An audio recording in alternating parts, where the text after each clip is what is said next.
sobre a eleição de São Paulo. Para mim foi um resultado extraordinário. Entramos aí no dia 25/5 nessa disputa. Já estavam todos fechados desde outubro do ano passado, né? Todas as campanhas. E quando a gente entrou com 5% das intenções de voto. E hoje a gente completou com um resultado espetacular de 28,14%. Com 99% das urnas apuradas, a gente termina a eleição com praticamente 1/3 do eleitorado do maior colégio eleitoral do Brasil.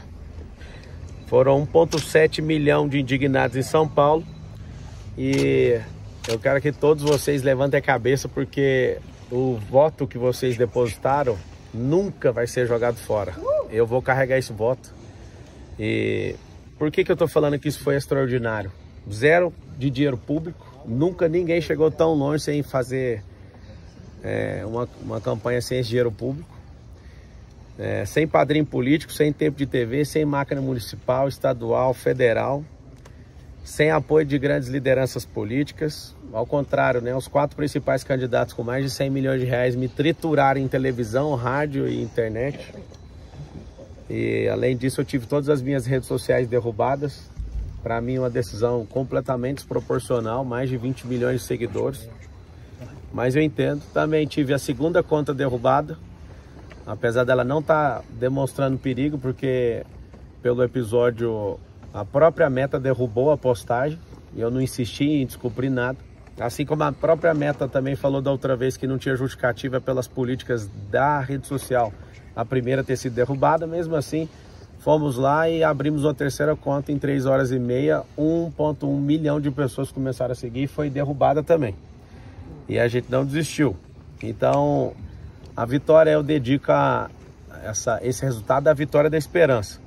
Parabéns ao Ricardo, né, por conseguir a maioria dos votos. Essa maioria é 1% a mais do que o nosso, o eleitorado. Parabéns ao Boles, porque a diferença entre eu e ele ficou 0,93%. Acho que ele deve ter tomado um susto ali na Zona Leste. Foi bem forte. Um abraço aí para a Zona Norte, para a Zona Leste, Oeste, principalmente do Sul. A Zona Sul, onde muitas pessoas viraram voto ali pra gente. E a gente recebeu um pouco mais de 7 milhões de reais de doação, contra só desses 2 candidatos com dinheiro público, eles tiveram mais de 100 milhões de reais. Então, você imagina, 7 milhões de doação contra 100 milhões de dinheiro público, é um negócio fora tudo que eu já falei. Inclusive, eu quero agradecer a todas as pessoas que doaram. A maior parte dos doadores, né, vieram de outras cidades. O brasileiro, ele acredita no que eu carrego. E eu não vou desistir disso nunca. Então foi uma honra, né, defender a vontade de vocês. E eu prometo ser combativo na política brasileira nos próximos 12 anos. Esse é o tempo que eu decidi no meu coração em servir a política. E sou alguém que não depende disso, mas para o futuro que eu espero do Brasil, eu preciso entrar nisso para que a gente possa mudar a mentalidade das pessoas. Nas principais pesquisas, né, nos últimos dias e horas, eu estava entre 22% e 26%. E na apuração a gente alcançou um resultado maior. Então a gente cresceu nessas últimas horas aí para 22,14% e eu estou muito feliz por isso. 28,14% isso. Então parabéns aos vereadores eleitos. Alguns amigos aí foram eleitos, estou muito feliz por isso. Vou apoiar, a partir desse exato momento, todos os candidatos a prefeito que estão lutando contra o comunismo no Brasil. Apesar de ser piada para alguns, para mim não é. Essa praga que veio para a América Latina depois da Segunda Guerra Mundial. Contem com o meu apoio. Eu quero lutar pelo um Brasil melhor. Eu vi que eu consegui ajudar a impulsionar um candidato ali em Goiânia de última hora. Eu gravei um vídeo que eu senti no coração de mandar para ele. Ele acabou em primeiro. A Cristina em Curitiba também, ela conseguiu ir para o segundo turno. Agora eu vou dar uma acelerada em alguns candidatos que precisam de ajuda para a gente ter essa vitória aí. E tomara que o Ricardo leve em consideração algumas das nossas propostas, porque afinal de contas o eleitorado dele é exatamente o tamanho do meu eleitorado aqui em São Paulo. Então, espero que ele leve em consideração por isso. Aos meus eleitores, não baixe a cabeça. Fizemos a campanha mais extraordinária da história. política recente aí do Brasil. E não sei se vocês viram, muita gente se levantando contra, por conta de ciúmes, né, do dinheiro público.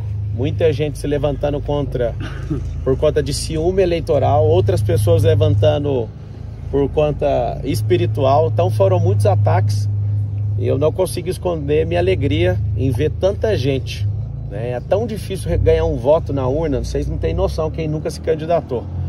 As pessoas, elas não fazem noção do que é você tomar 10 mil votos. 10 mil votos é um fim de mundo.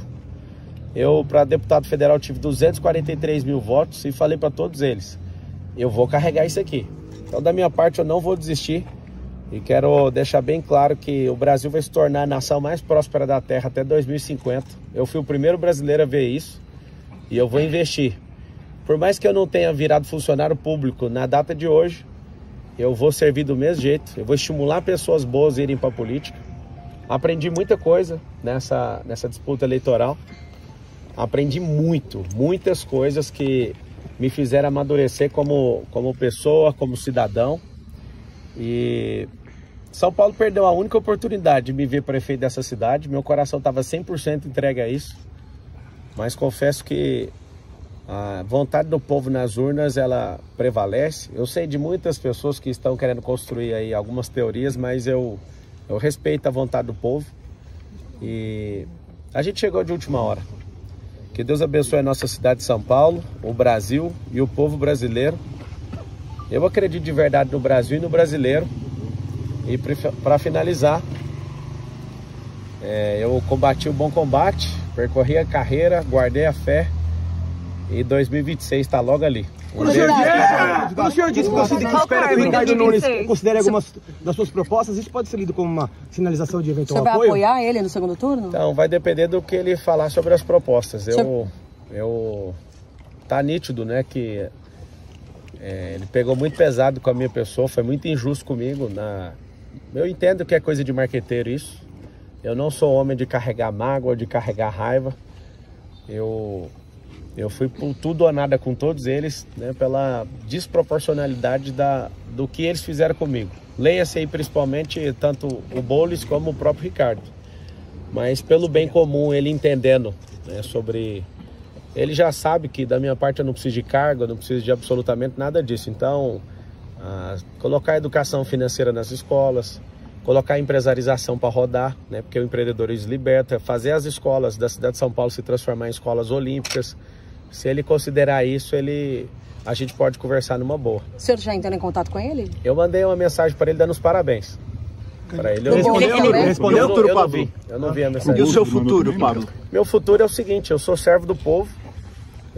Se fosse para ser... Tem gente que... Cada um cria uma teoria, né? O Marçal quer poder que ele não tem. Todo poder que um político tem, eu tenho. E se eu não tiver, eu posso patrocinar um político, né? Eu que sou um homem bem sucedido, o que eu quero é fazer pessoas boas entrarem na política. Então, foi o resultado mais extraordinário que eu, desde pequeno, né, assistindo política, consegui ver até hoje. Marçal, eu poderia ter colocado meu dinheiro e ter um resultado talvez maior, né, mas eu me propus a não envolver meu dinheiro em nenhuma empresa. Todas as pessoas que falaram que eu coloquei, que está com essa tese aí de abuso de poder econômico, é mentira, porque eu não coloquei mesmo. Eu fui até o final honrando essa palavra. Não entrei na disputa para vencer a qualquer custo. Eu dei meu melhor, dei meu coração. Se vocês puderem pelo menos pôr uma notinha lá dos 80 quilômetros que eu fui a pé também, pelo povo, eu acho que depois da guerra, apesar de alguns de vocês não concordarem comigo, eu acho que vale a pena vocês falarem. O que eu vi de esperança, de gente saindo de casa 2 horas da manhã, 3 horas da manhã, aquilo, sem eu avisar, tá? Se eu tivesse avisado com antecedência, talvez eu até tomaria um tiro aí no meio da rua. Mas eu vi nas pessoas esse olhar. E eu quero mais uma vez repetir para todo mundo que está assistindo. Não baixe a cabeça. Eu não vou desistir do Brasil. Eu não vou me preocupar com perseguição também. Foi muito feliz, né, de pessoas não conseguirem levantar um A contra empresa nenhuma minha, que a gente anda muito correto com as nossas coisas. Eu fiquei muito feliz também de todos os ataques. Foi um aprendizado absurdo. Com certeza, numa próxima eleição, eu vou ter um comportamento completamente diferente, porque o amadurecimento gera isso.